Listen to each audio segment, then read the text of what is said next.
Good afternoon, everyone, and welcome to our first expert Q&A session of the Alibaba.com digitization sprint for online retailers. My name is Kate Anderson. I am the Director of Marketing for Alibaba.com in North America. And today I'm thrilled to be joined by two e-commerce gurus, Isaac Wanzama from geekspeak Commerce. Hey, Kate, how are you doing? I'm great, thank you. And also Dong Xu from Silk Software. Hi, Dong. Great, very happy to be here. Wonderful. So just by way of background, in 2020, 600,000 more new businesses were started in the US than were started in 2019. According to the National Bureau of Economic Research, 1/3 of these companies are retailers not tied to a physical store. Many of these 200,000 new online businesses are part of a newly emerging group of entrepreneurs.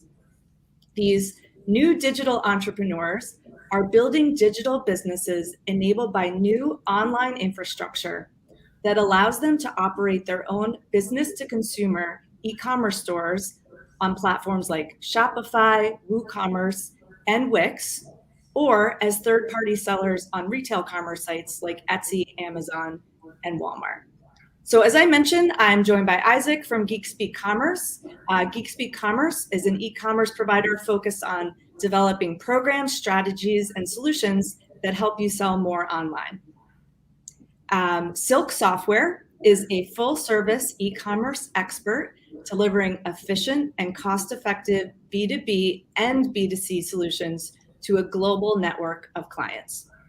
So I've invited Isaac and Dong here today to discuss the considerations for these new digital entrepreneurs who are just getting started.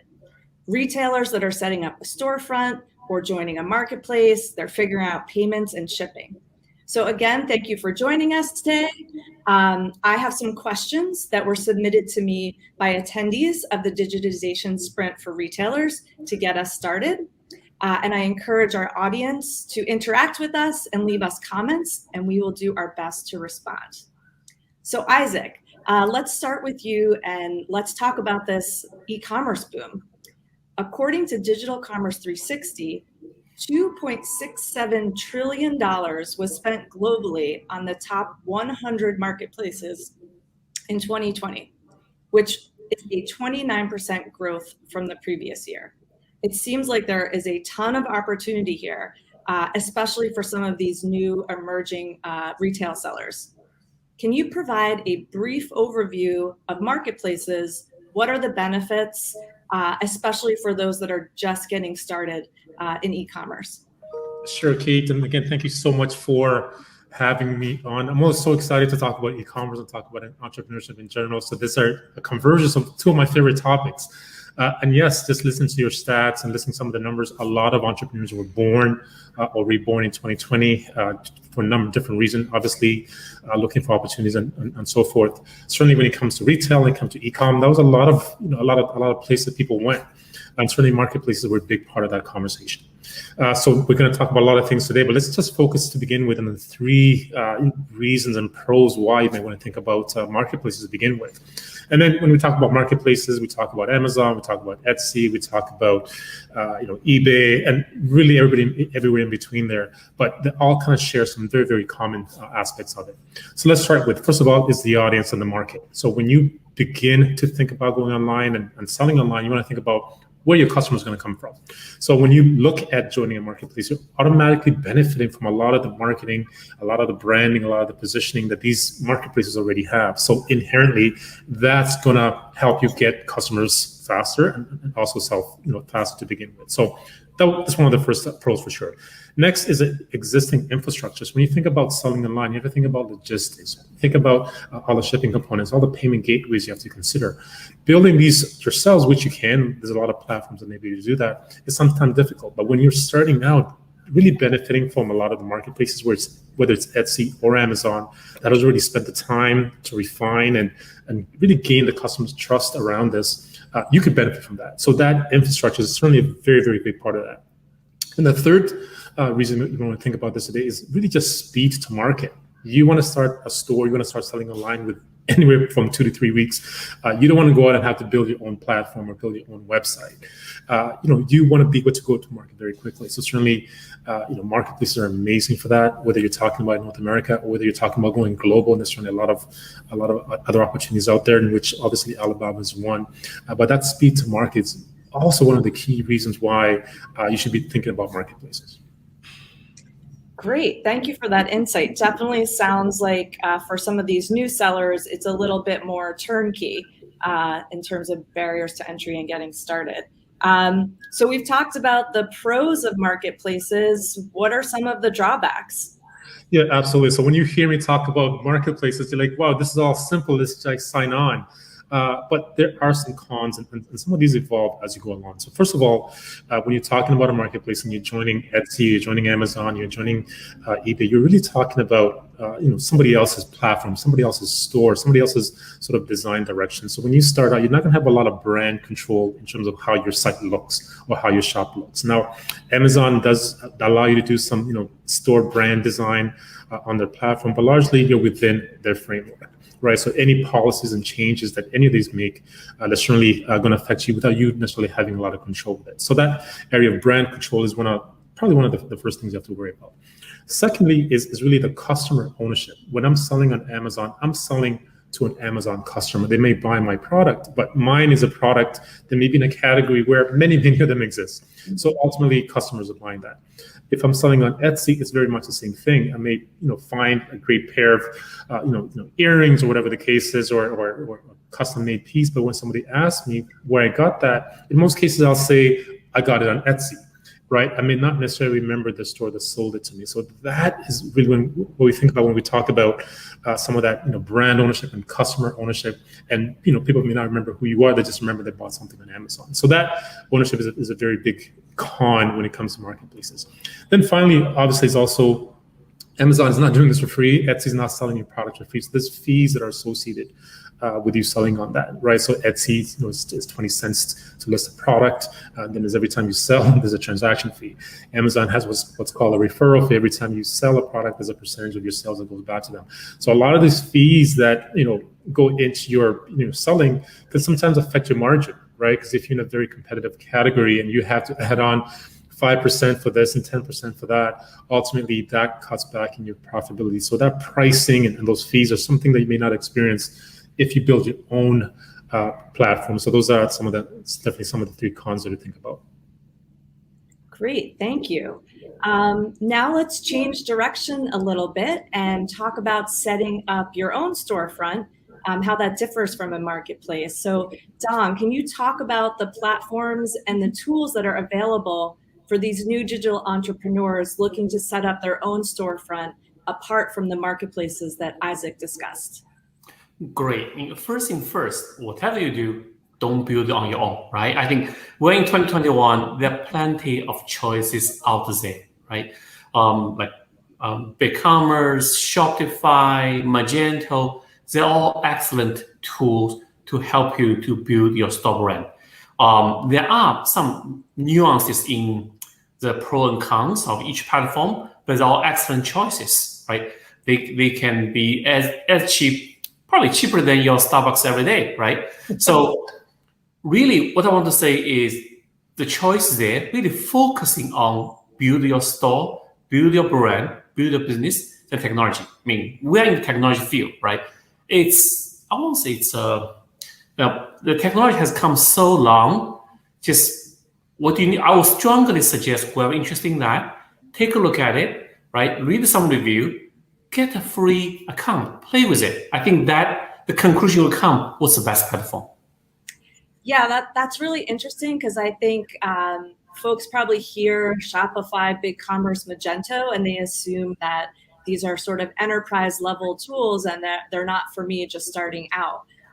But it's good to know that there's more entry level technology out there that new emerging digital entrepreneurs can take advantage of. Absolutely. Yeah, thanks for that advice. So what are some of the advantages of having my own storefront if I'm a new digital entrepreneur? Doesn't that mean I have to drive traffic to my own store? That is correct. I'm going to talking about the shortcoming first, right? I think, as I already mentioned, that some of the good thing is that to own your own store means you own it, right? So you need to drive your own traffic, but also means you own the customer. I think that's the number one thing that really, like, a customer going to marketplace, it's great. But again, it's a marketplace customer. On your own store, it's your customer. One thing I want to point out is that marketplace and brand.com, I view them not as competitors. They're both great channels, right? It's like if you already sell on Amazon, you want to sell on Etsy, you want to sell on eBay. It's not like I'm already selling places, I'm not interested in anyone else. No, I think you should change the view a little bit that marketplace or brand.com each has their strengths. So your business should play to the strengths. Right? Marketplace can get you volume, and brand.com can get you the loyalty, the customer, the awareness that you deserve. Great. So what about payment processing and sort of order fulfillment? How can an online retailer just starting out plug in those tools and so they can service their customers? Yeah, for the big three I talked about, Magento is now part of Adobe, Shopify, BigCommerce. There's plenty of choices, right? And the payment is just, I'll be surprised that if you have a bank account, you won't be able to set up payment, I'll say, within an hour or two, right? Logistic is a little bit different. Logistic, those are online stores. I assume that as an entrepreneur, whether you are using Amazon fulfillment or whether you're using third-party fulfillment service or just ship it out from the garage, those platforms have the basic fulfillment function built in. You can process an order, you can tracking the order, you can import the tracking number from various tracking system. Yes, you do need find a way to keep the truck running per se, but technology-wise already there.